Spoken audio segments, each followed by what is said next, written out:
Lihat ke komentar yang pertama, ada beberapa komentar nggak terlalu ramai sih, tapi lumayan menarik komentarnya itu dari Irna Wardani, double I. Purbaya Effect. Gimana, setuju nggak? Mungkin pengamat makro dulu, sektor real dulu. Apakah setuju kalau ditarik dengan, mungkin yang terakhir adalah yang berkaitan dengan, kalau kita bicara berkaitan dengan fundamental makroekonomi, konvers KSSK kemarin ya, yang betul. cukup overview-nya cukup lengkap begitu. Iya. Apakah setuju bahwa all time high pada hari ini adalah Purbaya Effect? Iya, kalau Purbaya Effect untuk pertumbuhan ekonomi sebenarnya belum sepenuhnya terlihat ya. Efeknya terhadap pertumbuhan ekonomi karena kebijakannya mungkin sebenarnya baru akan terasa di kuartal 4. Karena beliau kan baru memulai di akhir September ya, terutama untuk penempatan dana 200 triliun di Himbara gitu. Dan tapi kalau kita lihat sebenarnya statement dia atau arah kebijakan beliau yang awalnya diragukan dan belakangan itu cukup jelas gitu. Nah ini kan memberikan confidence kepada para investor gitu.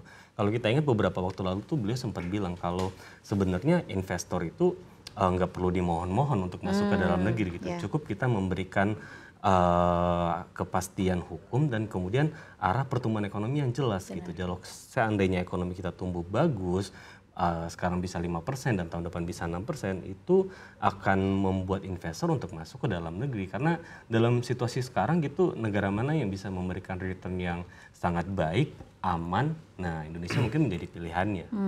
Dan ya itu tadi yang apa yang disampaikan oleh Menkyu Purbayu Disadewa itu sebagai bentuk komitmen bagi para investor bahwa kayak Indonesia siap untuk menampung masuknya investor global ke dalam negeri begitu ya. Iya. Kurang lebih demikian. Mungkin pertanyaan saya selanjutnya untuk Mas Ai begitu kan. Secara valuasi apakah memang IHSG pada saat ini bisa dikatakan secara level itu udah sangat tinggi begitu. Sebenarnya lebih ke apakah investor harus atau misalnya investor retail lah ya harus melihat level all time high per hari ini seperti apa? Apakah memang harus melihat ada potensi kenaikan lagi atau sebenarnya ini kita harus hati-hati? Iya, sebenarnya kalau kita bicara valuasi tergantung dari preferensi jangka investasi kita sendiri gitu ya. Kalau kita untuk jangka panjang, sebenarnya potensi IHSG ini untuk lebih tinggi lagi sangat besar sekali gitu. Karena secara market cap itu tuh masih sangat kecil. Yang sangat apple to apple kita dibandingkan dengan bursa India gitu ya. Market cap kita tuh baru sepertiganya bursa India gitu. Jadi potensi untuk berkembangnya itu sangat besar sekali gitu. Kalau untuk yang negara tetangga kayak Malaysia, Singapura, saya rasa mungkin enggak terlalu apple to apple gitu karena mereka negara kecil walaupun kayak Singapura itu dia sebagai hub internasional. Tapi di Indonesia sendiri jumlah emitennya sendiri masih kurang lebih 1.000 gitu dia.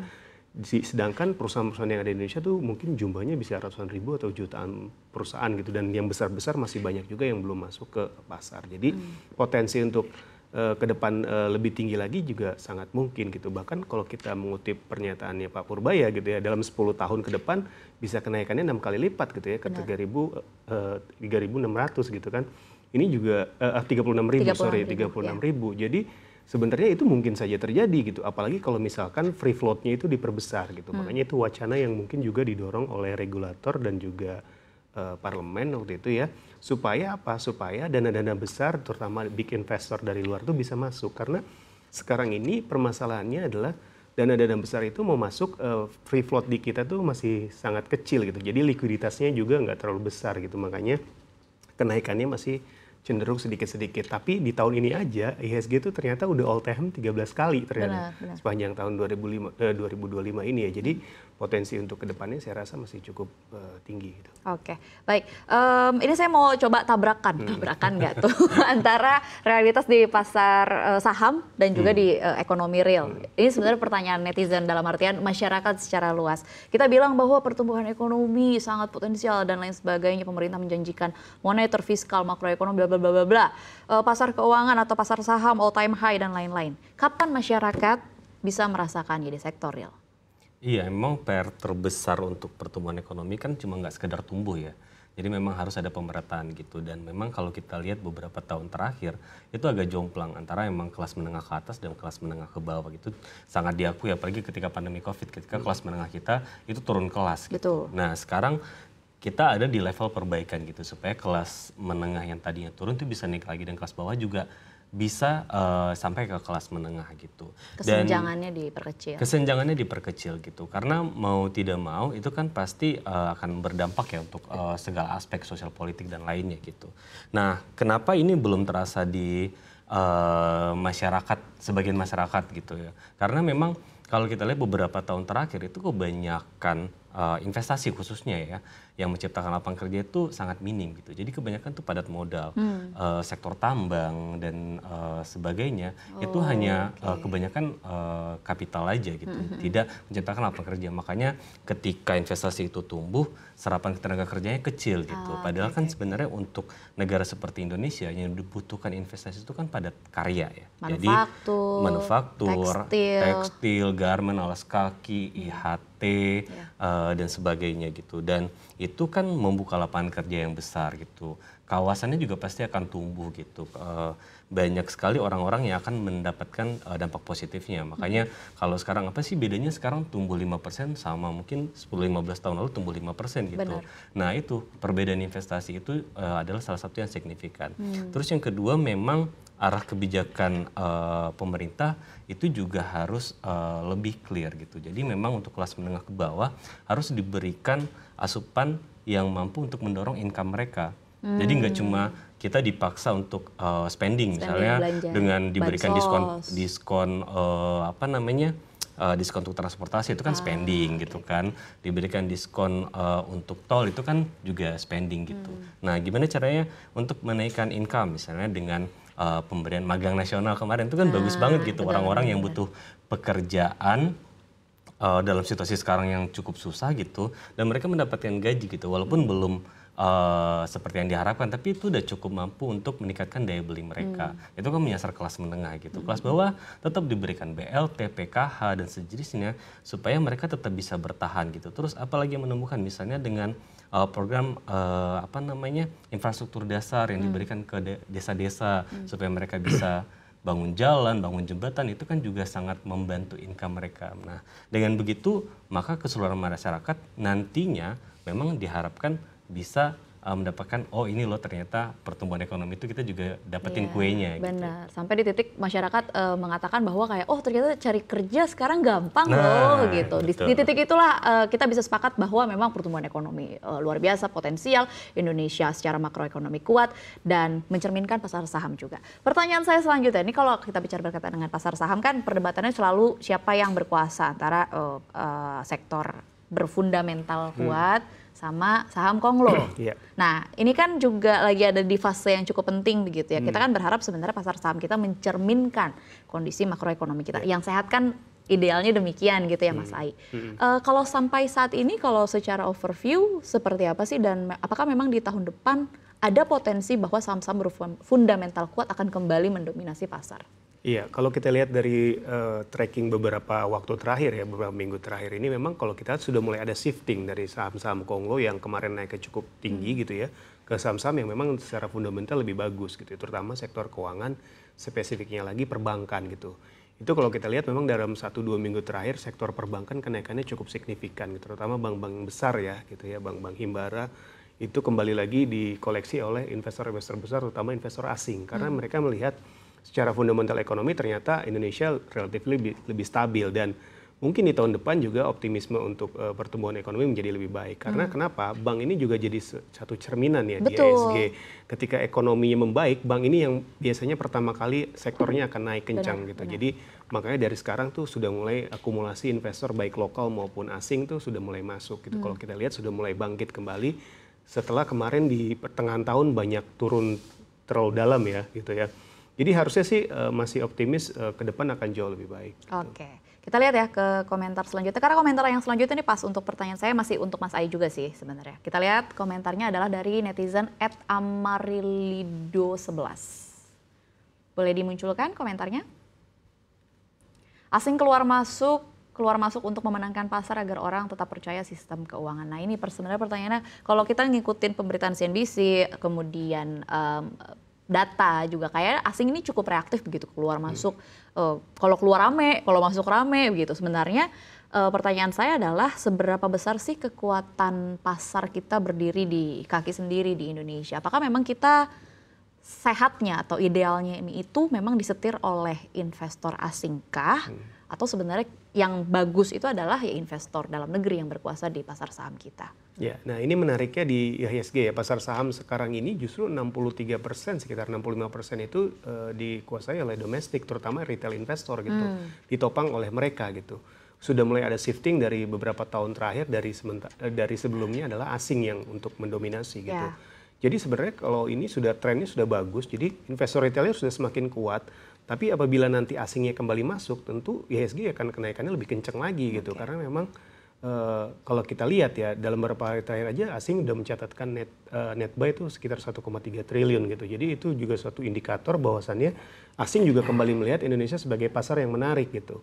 Karena memang di dunia sendiri nggak banyak gitu negara yang mengalami pertumbuhan ekonomi di atas 5% itu satu. Kedua, di tengah banyaknya konflik gitu ya, geopolitik di Eropa maupun di Timur Tengah gitu, ada lagi perang tarif dari Trump gitu. Jadi dana-dana besar ini juga mencari tempat yang safe dan juga memiliki return yang besar. Dan Indonesia itu salah satu yang menjanjikan return besar gitu. Kalau kita lihat dividen yield perbankan di Indonesia gitu, saham-saham perbankan itu sekitar 10% per tahun. Jadi dengan return segitu besar harusnya sangat menarik buat mereka karena di dunia, di global gitu sudah sangat jarang sekali instrumen-instrumen yang menawarkan return yang besar gitu. Oke, baik.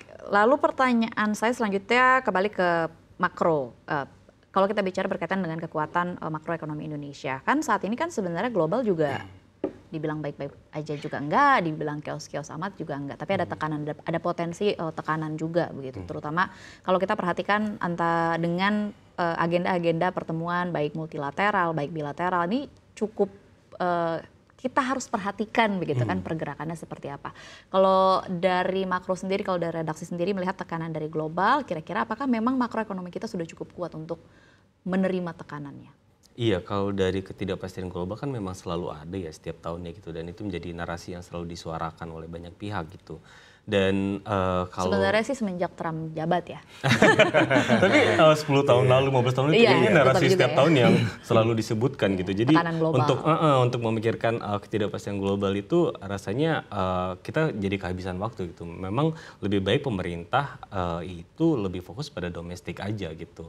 Yang kita perhatikan, perlu sangat diperhatikan itu adalah konsumsi rumah tangga gitu. Karena memang dalam beberapa tahun terakhir itu kita belum balik ke level 5% gitu. Ini kan artinya masyarakat masih belum mampu untuk spending lebih besar atau seperti sebelumnya gitu. Sementara inflasi kita sangat rendah gitu. Makanya harus ada kebijakan-kebijakan yang mungkin diperlukan atau ditambah gitu. Misalnya kalau kemarin tuh dalam sarasehan 100 ekonomi yang kita adakan ya itu sempat ada muncul wacana kenapa nggak PPN diturunkan lagi aja gitu. Mungkin kan sekarang 11%, Pak Prabowo kan senang angka 8 ya. Nah mungkin PPN-nya bisa 8% ini gitu. Berarti Presiden Prabowo ex Purbaya. Iya.